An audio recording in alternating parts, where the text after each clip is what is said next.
Have you ever thought about how powerful Professor Minerva McGonagall really was? What if the movies left out some of the most incredible details about her life? In today's video, you will discover secrets about McGonagall's strength, past, and the moments that never made it to the screen. The Harry Potter series is full of unforgettable characters, but even among them, one stands out: strict, brilliant, and endlessly loyal. Minerva McGonagall wasn't just a professor, she was a force to be reckoned with.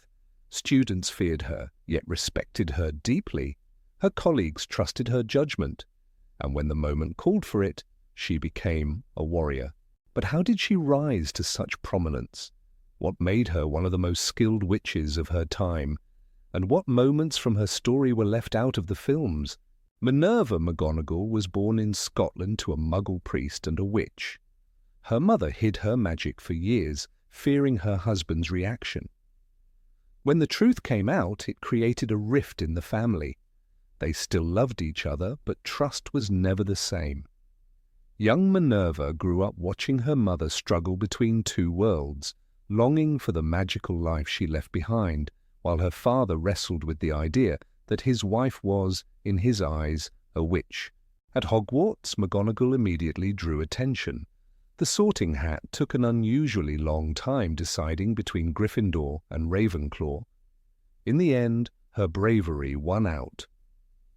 She became one of Gryffindor's brightest students, excelling in transfiguration and earning a reputation as a strict but fair leader. Her personal life was marked by heartbreak. After graduating, she fell deeply in love with a Muggle man. When he proposed, she almost said yes, but she knew that marriage would mean giving up her magical ambitions. She made the painful choice to walk away, leaving behind love for a future in the wizarding world. McGonagall's first job was at the Ministry of Magic, where she quickly gained recognition. Her superior, Elphinstone Urquhart, admired her talent, but London bored her. She longed for Hogwarts. When Dumbledore offered her a teaching position, she accepted immediately. Years later, Elphinstone proposed to her. She refused. Her heart still belonged to the Muggle man she had left behind. Only much later, after years of loneliness, did she finally say yes. Their happiness was short-lived. Just 3 years into their marriage, Elphinstone died from a rare plant's venom. It was a devastating loss, one she never fully recovered from. As a professor, McGonagall was both respected and feared. She was a strict disciplinarian, but she cared deeply for her students. She upheld the rules like her father, yet possessed the sharp wit and talent of her mother. When Voldemort rose to power, she played a crucial role in resisting him.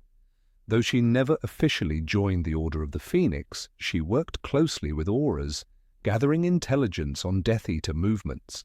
During the reign of Dolores Umbridge, McGonagall was one of the few who dared to stand up to her. In one legendary moment, Umbridge interrupted her lesson, trying to assert dominance. Without hesitation, McGonagall shut her down with a sharp remark, leaving the entire class in stunned silence. And then came the Battle of Hogwarts. McGonagall led the school's defense, casting powerful enchantments to shield the castle. She single-handedly animated Hogwarts' stone guardians, commanding them to fight. In the chaos of the final battle, she even faced Voldemort himself. She couldn't defeat him, but she didn't back down either. After the war, she took her rightful place as Hogwarts' headmistress, serving until old age. But just how powerful was she? McGonagall was one of the greatest transfiguration masters, second only to Dumbledore. She was an animagus, capable of transforming into a cat at will. She used this ability to spy on Death Eaters. Her Patronus was also a cat, and she could summon multiple Patronuses at once, something few wizards could do. She was skilled in combat magic. During an attempt to arrest Hagrid, 4 Aurors attacked her at once. They only managed to bring her down by sheer numbers. Many believed that in a fair duel, none of them could have bested her. Her most impressive feat?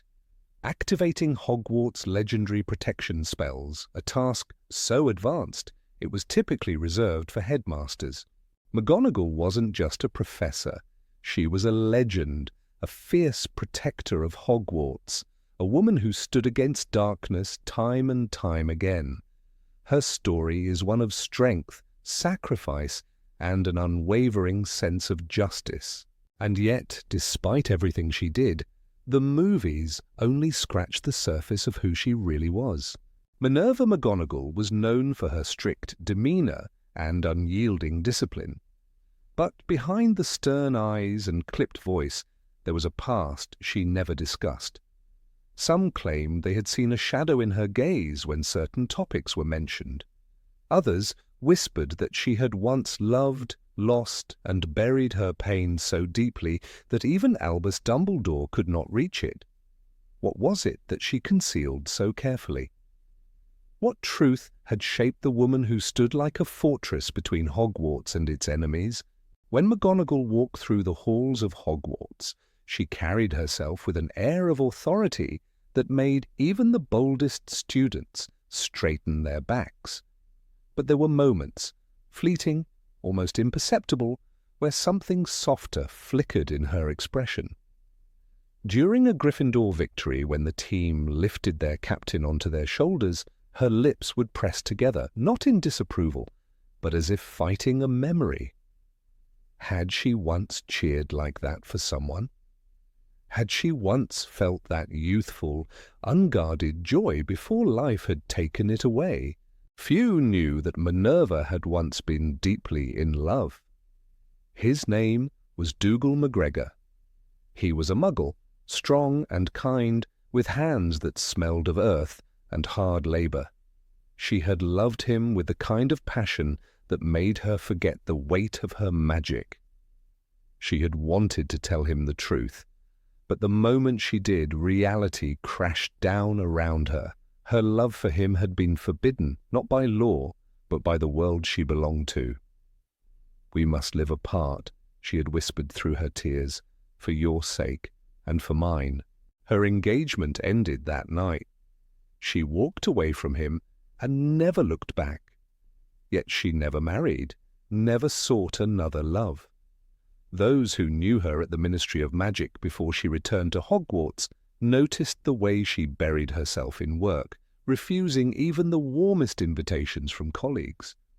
Elphinston Urquhart, her old admirer, had proposed more than once. He had waited, but in the end, even his patience wore thin. "You carry a ghost with you, Minerva," he had once said, "and I cannot compete with it." There was another story that remained locked within her heart, a tragedy that had left an unhealed wound. During Voldemort's first rise to power, she had lost her brother, Robert. He had been young, foolishly brave, and unwilling to believe that his defiance could lead to his death. McGonagall had tried to warn him. She had told him not to act recklessly, but he had refused to listen. His body had been found, weeks later, in an alley outside a wizarding tavern. No one claimed responsibility, but everyone knew Death Eaters did not leave their work unfinished. She never spoke of him again, not to her students, not even to her closest friends. But sometimes, when she watched Fred and George Weasley cause havoc, there was a tightness in her expression that only those who paid close attention could see. The way she never truly punished them for their worst pranks, the way her gaze softened when they grinned at each other, full of life, full of youth. Did they remind her of what she had lost? Did they make her remember a brother who had once laughed just as loudly? When Hogwarts fell into darkness, when Dolores Umbridge spread her poison through the castle, McGonagall's fury burned brighter than ever. But her hatred for Umbridge was personal. It was not just about the school. It was not just about her students. Years ago, in a time long before Harry Potter had even been born, Umbridge had been a junior employee at the Ministry while McGonagall worked there, and she had seen what the woman was capable of. She had watched Umbridge manipulate, lie, and twist laws to punish those who did not fit her vision of the world, and she had seen her smile while doing it. During the Second Wizarding War, McGonagall had been one of the few who stood her ground without fear. She had duelled Snape with a ferocity that even the Death Eaters hesitated to challenge. But she never gloated, never spoke of it afterward, because deep down she had once respected Severus Snape, not as a person, but as a fellow professor who had carried his own burdens. And when the truth of his double life was revealed, she had been one of the few who remained silent in the face of those who had called him a traitor. Did she recognize a piece of herself in him? A soul that had once loved and lost?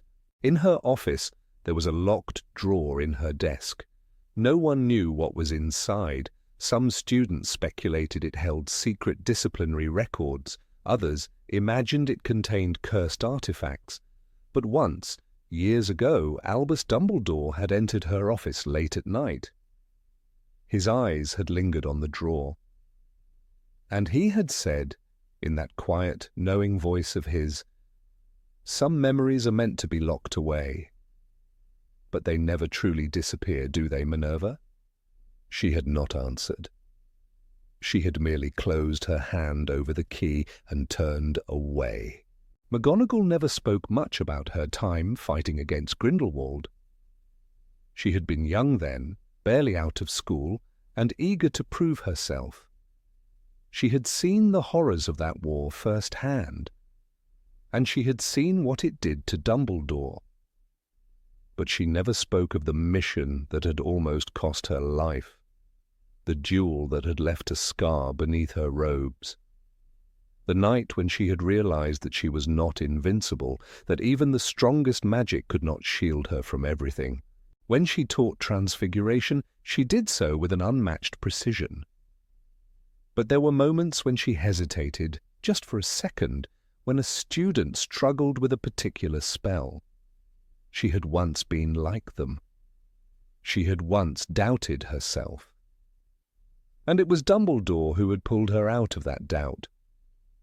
"Your strength is not in your magic, Minerva," he had told her one evening, "but in your will.